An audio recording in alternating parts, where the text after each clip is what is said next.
শ্রী শ্রী শীতলা মাতা, বিশালক্ষী মাতা ও মনসা মাতা ও অন্যান্য গ্রাম্য দেব দেবীগণকে সশ্রদ্ধ প্রণাম জানিয়ে উপস্থিত সমগ্র দর্শক সাধারণকে শ্রদ্ধা ভালোবাসা নিবেদন করে সেই সঙ্গে গ্রাম্য পূজা কমিটির সমস্ত সদস্যগণকে যথাযোগ্য সম্মান জানিয়ে শুরু হচ্ছে সদ্য অঙ্কুরিত পূর্ব বিজয়বাদী মহিলা নাট্য গোষ্ঠী পরিচালিত এক সামাজিক নাট্যানুষ্ঠান বাঘিনী বউ। রচনা ডাক্তার তাপস কুমার, নির্দেশনা আপনাদেরই স্নেহধন্য ভগীরথ পাত্র ও নারায়ণ চন্দ্র মণ্ডল, সুর সংযোজনা সুকুমার দাস ও গোপাল সামন্ত, আলো ও ধ্বনি কৃষ্ণা মিউজিক।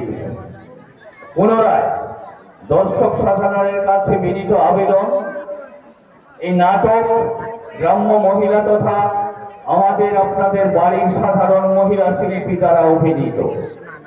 সে কারণে আপনারা নিজ গুণে সমস্ত রকমের ভুল ত্রুটি ক্ষমা করে তাদের এই নাটকটি মঞ্চস্থ করার সুযোগ করে দেবেন। নমস্কার। শুরু হচ্ছে সম্পূর্ণ মহিলা শিল্পী দ্বারা অভিনীত এক সমাজ দর্পণ ও সমাজ শিক্ষামূলক নাট্যানুষ্ঠান বাঘিনী বউ। বাঘিনী বউ, বাঘিনী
কিন্তু আমি তো জীবনে একটা সান্ত্বনা পেলাম রে খুশি, যে জীবনে একটা মহৎ কাজ করতে পেরেছি।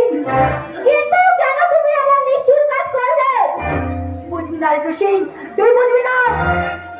এই তো বুঝবেরা কোন কথার আগুন যখন একবার জ্বলেছে সেই আগুনের সূত্র বদলাই করবে না। কিন্তু কেন তুমি এমন নিষ্ঠুর কাজ করলে? শাশুড়ির মৃত্যু দেখে অবাক হচ্ছে সমাজের মানুষ, কিন্তু এখনো যদি তারা ওই ফল কথা শাসন থেকে নারীদের মুক্তি না দেয় তাহলে হয়তো একদিন শুনতে পাবে স্বামীর কাহিনী। আমার কোনো কথাই আমি বুঝতে পারছি না ছোট বৌদিমণি, তুমি তো লেখাপড়া জানো না, কেন তুমি এমন নিষ্ঠুর কাজ করলে? কেন তোমার সাথে সাথে ওই বাচ্চা মেয়েটার জীবন তুমি নষ্ট করলে? শুনবি কেন এই শিউলির তার সুখ শক্ত আশাকে বিসর্জন দিয়ে চিরদিনের মতো ঝরে গেল? কেমন অরুণ চন্দ্রমুখী স্ত্রী হয়ে আর তাদের সমাজের চোখে বাঘিনী বউ। আমি শুনবো। তাহলে চল, তাহলে ফিরে চল 3 বছর আগে এই চৌধুরী বাড়ির দুঃখে ভরা সোনার সংসারী চৌধুরী বাড়ির বড় বউ অরূপ চৌধুরীর প্রথম পক্ষের স্ত্রী আমার দিদির কাছ থেকে শুরু করলাম।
ঠিক আছে, তোকে আজ স্কুলে যেতে হবে না।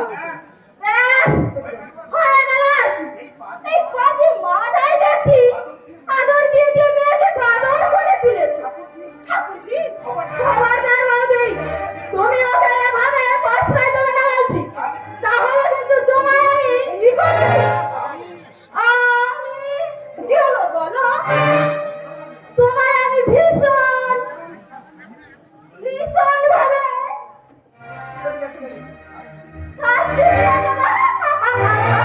তাই বুঝি? শোনো, আমার আদরের বাদর, কাল যদি বলো পিসিমণি আমি স্কুলে যাব না, তখন মজাটা দেখবে। কাল থেকে আমি ঠিক স্কুলে যাব। এখন খেলতে যাই। হ্যাঁ বৌদি, আজ ফিরতে আমার হয়তো একটু দেরি হতে পারে, তুমি কিন্তু খেয়ে নিও কেমন? আচ্ছা, রোজ রোজ তোমার বাড়ি ফিরতে এত দেরি হয় কেন বলো তো? ভীষণ কাজের তাড়া থাকে বৌদি। তবে যে তোমাদের কাজ শেষ হবে তা বলতে পারো? কাজের কখনো শেষ আছে বৌদি? তাছাড়া যে কাজে আমরা নেমেছি তা সফল হওয়া এত সোজা নয়। তা জেনেও কেন শুধু শুধু নিজেদের জীবনটাকে এইভাবে নষ্ট করছো ঠাকুরজি? নষ্ট নয় বৌদি, নষ্ট নয়, এটা তো আমাদের সৌভাগ্য যে আমরা নারীদের কল্যাণে নিজেদের জীবনকে উৎসর্গ করতে পেরেছি। ঠাকুরজি, যে নারী মঙ্গল সমিতি আমরা গড়ে তুলেছি, তার সাহায্যে অত্যন্ত একজন নারীর যদি উপকার হয়, সেটাই হবে আমাদের সার্থকতার শ্রেষ্ঠ পুরস্কার। ঠাকুরজি, তাই তো আমরা প্রতিজ্ঞা করেছি, পণ দিয়ে আমরা কেউ বিয়ে করবো না। সমাজের প্রত্যেকটি মানুষকে বুঝিয়ে দেবো, পণ দেওয়া যেমন আইনত অপরাধ। অপরাধ? হ্যাঁ, অপরাধ। জানো বৌদি, একটা কথা ভাবলে আমার অবাক লাগে। আমি নারী মঙ্গল সমিতির একজন সদস্য সেজে পণ প্রথার বিরুদ্ধে আন্দোলন করে চলেছি, আর অথচ আমার বাড়িতে চলছে সেই পণ প্রথার এক পর্ব। কি বলছো ঠাকুরজি? নতুন কথা আর কি বললাম বৌদি, আমার কাছে যতই তুমি নাম হাসি হাসো না কেন, কিন্তু তোমার ওই হাসি যে বেদনার অন্তরালে হারিয়ে যায়, সেটা আর কেউ বুঝুক না বুঝুক আমি বুঝি বৌদি, আমি বুঝি। তাই তো তোমার মুখে থেকে তাকিয়ে আজও আমি চোখে জল ফেলতে ফেলতে সমস্ত দুঃখ কষ্টকে জয় করার চেষ্টা করে চলেছি ঠাকুরজি। যতদিন তুমি আমার পাশে থাকবে আমার মুখে দেখতে পাবে একটু হাসি, একটু সুখ আর একটু আনন্দ। শনপাপড়ি এলে এসেছে, শনপাপড়ি খাবো, 1 টাকা দাও মা। টাকা কোথায় পাবো? তোমার কাছে তো রয়েছে, দাও মা 1 টাকা। এই জন্য তুমি স্কুলে যাও। আর ফোন পাবি না। এসে মনে করেছিস? তুমি বাবা 1 টাকা দাও না, আর কখনো চাইবো না, দাও না মা। আমি যদি না স্কুলে গিয়েছি তাহলে মজা লাগে।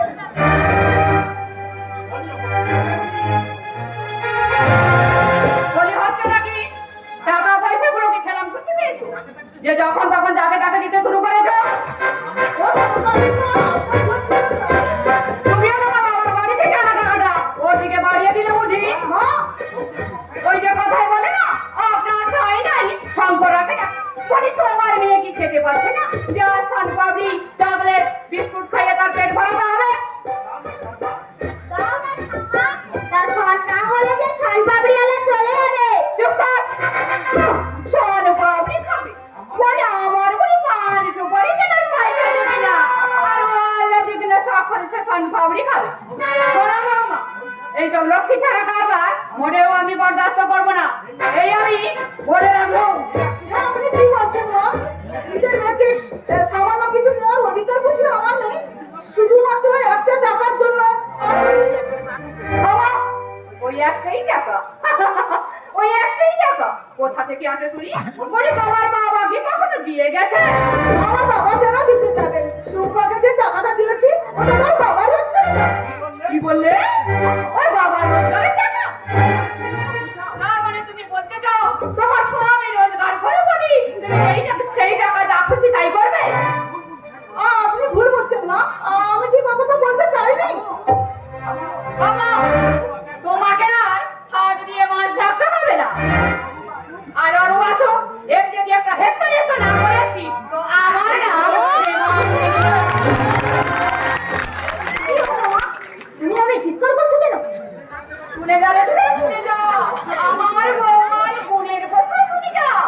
ও নাকি ওর স্বামী রোজগারি খায় দায় সব কিছু করে ওরে ও হারামজাদি স্বামীটা বেরো করতে গেলে দয়া করে আমি আমার ছেলের সাথে বিয়ে দিয়েছিলাম বলেই তো ও আজ আমার স্বামীর গরম দেখাচ্ছে ও বোঝে ওর বাবা হাজার হাজার টাকা দিয়ে মেয়ের বিয়ে বলি কোন হারামজাদি বলতে পারবে আমার ছেলের বিয়েতে আমি একটা টাকাও বরবার নিয়েছি বরপণ নেননি সেটা বড় কথা নয় মা। আমার বাবা যে বরপণ দিতে পারেনি সেটাই আপনার ক্ষোভ। আর টুম্পা আর শুনলি হতচ্ছাড়ি বাবার কথাগুলো শুনলি আমার ইচ্ছে হয় না ঝুঁটা মেরে ওর মুখটা ভেঙে দিই এখন আর চেঁচিয়ে কি লাভ? তখন তো নিজেই গিয়ে বলেছিলেন আমার ছেলের বিয়েতে কোনো কোনো দাবি নেই, আপনার বিয়েতে আপনি যা খুশি দিতে পারেন। আমার দাবি নেই বলে কি তার মেয়েকে কোনো কিছু দিতে নেই নগদ টাকা না দিক 10-12 কোটি সোনা তো দিতে পারতো ওর সেই ছোট লোক বাপটা কি জানে না মেয়েকে শ্বশুর বাড়িতে খালি হাতে পাঠাতে নেই ছোট লোক হলেই তো হয় আর কি। এই তোর কথাই ধর নগদ 1 লাখ টাকা আর 25 কোটি গহনা করি তবেই না আমি তোর শ্বশুর বাড়িতে পাঠিয়েছি বাবু কি সুখে আছি মা, খেতে খেতে আমার শরীরের যা অবস্থা তুমি দেখতেই পাচ্ছ। ও কথা বলতে আর কত সইব বলো মা, আর কত সইব? আমার এই নম্বরই শাশুড়িটা চালায়, আমি কি একটু বিশ্রামে থাকতে পারি? আর এই যে মাঝে মাঝে তোমার এখানে চলে আসি, তাতে কি আমার সংসারটা সহ্য হয়? কেন? জামাই কিছু বলে না তোমার জামাইটা কি আর মানুষ না? সে যদি আমার কথা মতো একটু চলতো তাহলে পুরো এলাকায় আমি অনেক আগে চলতে পারতাম। আমার ছেলেটা যতদিন নাই বড় হচ্ছে ততদিন পর্যন্ত আমার দ্বারা কিছুই করা সম্ভব নয়। ওর বাবা তুই তোর ছেলেকে ভালো করে লেখাপড়া শিখিয়ে ইঞ্জিন কত দেখছিস হ্যাঁ, ও পাড়ার আদিত্য বাবু তার ছেলেকে ভালো করে লেখাপড়া শিখিয়েছিল বলেই তো তার বিয়ে দিন নগদ 3 লাখ টাকা আর 25 ভরি সোনা আরে গুল্লু শুধু কি তাই তার সঙ্গে টিভি ফ্রিজ ওটা টিভি নয় না, তা হলো টিভি। ওই হলো আর কি তারপর কি যেন নামটা ওই যে রে ওয়াশার মেশিন ওটা মা ওয়াশিং মেশিন নয়, ওটা হলো ওয়াশিং মেশিন। সেটাই হোক তোর ছেলেকে তুই ভালো করে লেখাপড়া শিখিয়ে ইঞ্জিন কত দেখি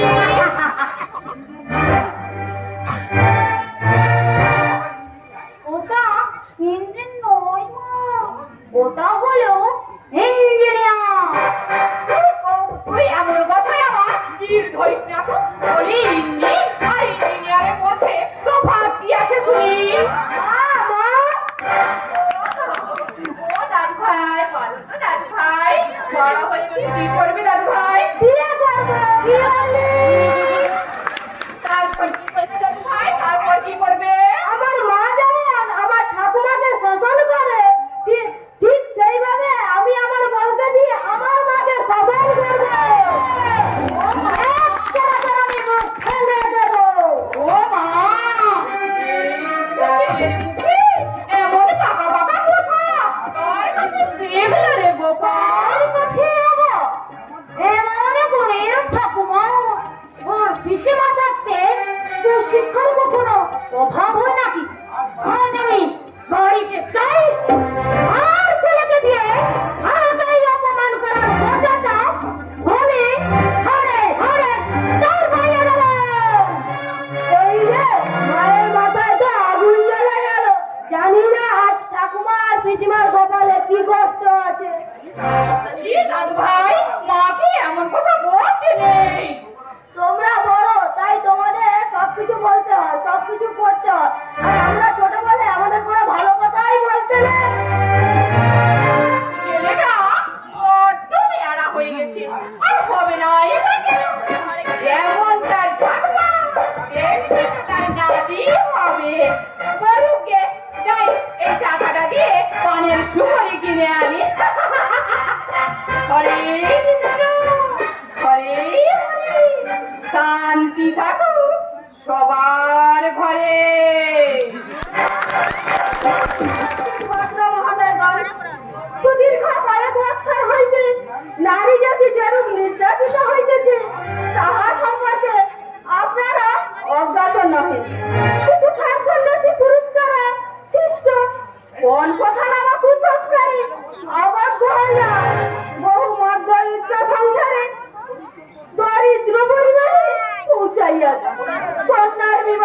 দিয়া তাহাদের পিতা নিঃস্ব রিক্ত হইয়া পথে পথে ঘুরিয়া বেড়াইতেছে।